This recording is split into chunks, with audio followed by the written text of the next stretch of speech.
Bonjour François Baume. Bonjour Olivier. Vous êtes vice-président risque et assurance de Sonepar, qui est un leader mondial de la distribution de matériel électrique. Et vous êtes par ailleurs vice-président de l'AMRAE, je répète, c'est l'association pour le management des risques et des assurances de l'entreprise. AMRAE qui va organiser ses rencontres du risque management à Deauville du 2 au 4 février. L'an dernier, c'était en distanciel, comme on dit aujourd'hui. Maintenant, cette année, ce sera en présentiel, dans le respect le plus strict, évidemment, des gestes barrières.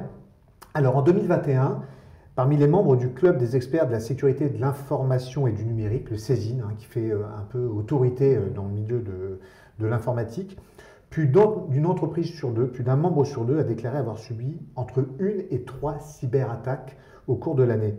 Parmi ces attaques, évidemment, il y avait des attaques dites de ransomware où les hackers demandent le paiement d'une rançon à l'entreprise. Alors, on va y aller franco. Faut payer ou faut pas payer? Alors, réponse directe, non. D'accord. Si on ne paye pas, comment on fait? On s'assure? Alors on s'assure en cyber en fait, et on s'assure si l'on peut contre les conséquences, on va dire, pécuniaires, économiques, juridiques, réputationnelles d'un risque cyber, de l'arrêt en fait de l'activité de l'entreprise. Et puis on va financer, au travers de cette assurance, la gestion de crise et l'éventuelle reconstruction post-incident. Alors revenons un petit peu en arrière, pourquoi est-ce qu'il ne faut pas payer? Parce que c'est la tentation, on dit je vais payer, comme ça c'est la fin des problèmes et mon activité repart tout de suite. C'est un peu illusoire de penser que c'est la fin des problèmes. Oui, c'est un schéma un peu facile. On n'a pas de garantie en fait quand on paye. Mais des entreprises payent néanmoins. Certaines payent, mais en fait on paye quand on paye, et d'abord on conseille de ne pas payer, mais si jamais on payait, on paye pour la criminalité organisée, on peut souvent aussi du financement du terrorisme, contribuer au financement du terrorisme, à des blanchiments d'argent divers et variés. Donc, et ensuite, au-delà de ce risque-là, on peut avoir des risques de sanctions finalement par des autorités nationales ou supranationales qui peuvent ultérieurement du coup, vous exposer à des sanctions liées à ces paiements. Et du coup, payer aujourd'hui pourrait empêcher l'entreprise qui paye de faire son activité demain. Alors revenons à l'assurance si vous voulez bien. Qu'est-ce que l'assurance me propose? Une couverture du risque, j'imagine. J'ai la survenance d'un sinistre. Mon assureur va prendre en charge le manque à gagner de l'entreprise, mais il n'y a pas que ça, j'imagine. Ah oui, mais comme pour tous les risques, en fait, avant de parler d'assurance, il faut parler de prévention. Il faut parler du risque, il faut parler de sa prévention, de sa gestion de crise, de la capacité à fonctionner en mode dégradé. Et donc c'est tout ça en fait qu'il va falloir organiser en interne avec l'informatique, avec les prestataires de services informatiques externes pour savoir si on sait fonctionner en mode dégradé et si oui comment, si on sait comment sont structurées les sauvegardes, si on sait les régénérer de manière efficace et sous quel délai, etc. Voir également si les fournisseurs de systèmes d'information, de cloud, sont eux aussi sécurisés, comment on peut scénariser en fait toutes ces éventuelles failles. Et donc tout ce travail, en fait, on va le faire en interne et on va continuer à éduquer, c'est-à-dire on va marteler gentiment qu'il faut faire attention aux emails pour se protéger du phishing, aux clés USB qui traînent ici ou là. Votre avis sur la question, le confinement de 2020 et plus largement le recours massif au télétravail, on y est encore, de ces 2 dernières années, ont été un facteur aggravant, ont été un facteur qui a permis l'augmentation de ces attaques, ou alors c'est juste que les hackers, les pirates se sont professionnalisés?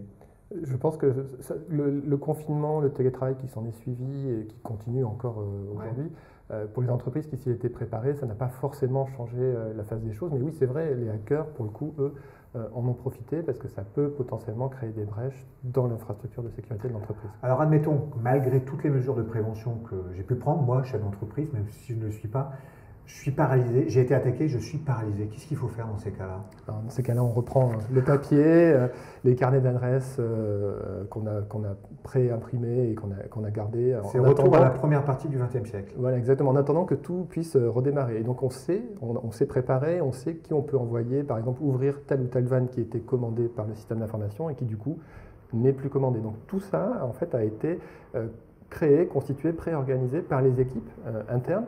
Et du coup, tout le monde connaît à peu près son rôle, on a scénarisé et on s'est entraîné collectivement, ce qui fait que le jour venu, on va pouvoir s'adapter à la circonstance qui n'est pas exactement celle qu'on avait prévue. Alors on s'est préparé, mais on ne s'est pas forcément préparé, ou on est peut-être sacrément surpris par les pertes d'exploitation que tout ça peut supposer.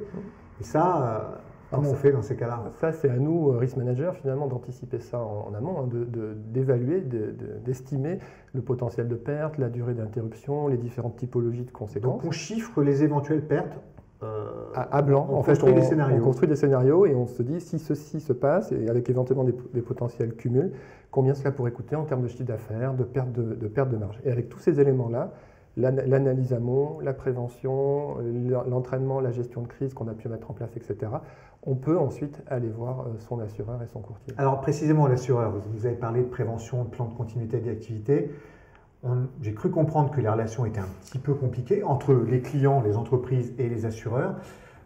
Les assureurs qui se prévalaient qui faisaient beaucoup de publicité sur la prise en charge du risque cyber il y a encore quelques années, dans un passé pas si lointain. Qu'en est-il aujourd'hui? Est-ce qu'on peut réellement s'assurer contre le cyber? Alors, on peut s'assurer contre le cyber. Mais c'est très cher. C'est très cher, c'est compliqué parce qu'aujourd'hui, le marché de l'assurance cyber ne répond quasiment plus. Au printemps dernier. Pourquoi? Alors, pour plusieurs raisons, et je pense qu'on va y revenir. Au printemps dernier, en fait, l'AMRAE avait produit une étude Lucie, qui visait à faire la lumière sur la cyberassurance.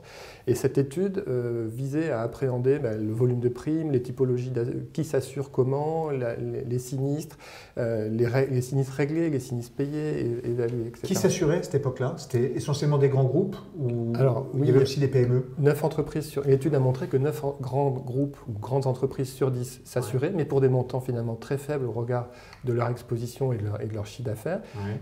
En ce qui concerne les ETI et PME, c'est une entreprise sur 10, donc c'est beaucoup moins, et elles s'assuraient unitairement pour moins de 10 millions d'euros chacune. Et quand on regarde... 10 millions d'euros de sinistres? De limite, oui, de garantie d'assurance. Et quand on regarde les collectivités locales, les organismes publics, on va dire, là c'est moins de 1%, donc c'est quasi inexistant. Donc les constats étaient quand même assez...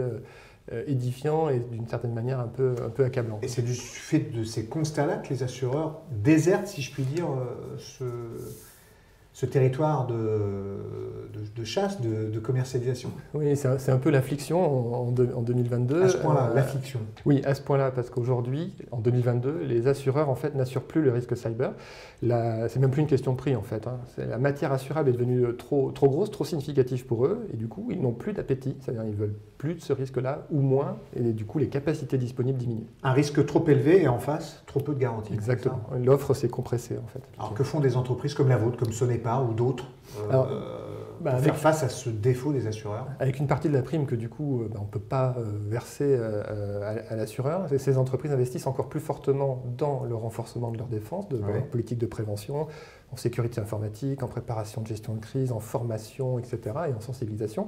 Et avec tout ça, elles se préparent mieux pour réagir finalement à d'éventuelles crises qui ne manqueront pas de survenir. Et cette situation peut durer longtemps? Parce que si les assureurs désertent ce risque, ça peut tenir quelques années, mais enfin pas de vitam aeternam. Non, exactement, c'est pas une situation pérenne parce que le risque ne fait en plus que grossir en volume. Donc c'est pour ça qu'on utilise finalement, quand on peut, des dispositifs alternatifs de financement du risque, dont les captifs par exemple, et qu'on cherche également à être créatif et à trouver de nouveaux moyens de financer ce risque qui aujourd'hui ne l'est plus. Merci François Baume. Merci Olivier.